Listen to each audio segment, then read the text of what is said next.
is an industry, Elena, that, has a potential to grow by some $16 billion by 2030. Australia right now, I think of it like a bit of a wave. We're sitting right on the sort of the edge of that wave, and the opportunity, if we get it right as a country and as an industry, if we get it right, we can carve out a substantial slice of that $16 billion growth globally, and be part of this sustainable and growing industry. This is fascinating. Look, Lindsay, I must admit, you are the first guest in our podcast, and we are nearing 60 podcast episodes. You are the first one who telling us on how to launch the new association.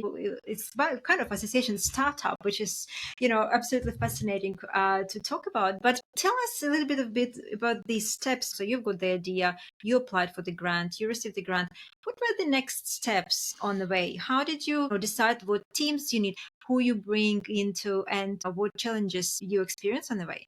Yeah, absolutely. Describing it as an association startup is exactly what it has been like. Starting from myself, growing the team to key personnel, to wider teams, expanding, looking at everything from locations of operation to ensuring that the bank accounts are in order, that people can be paid, that assets are bought in the right locations, that all those steps along the way that any startup, profit-making startup does, it's been exactly the same for us with our journey.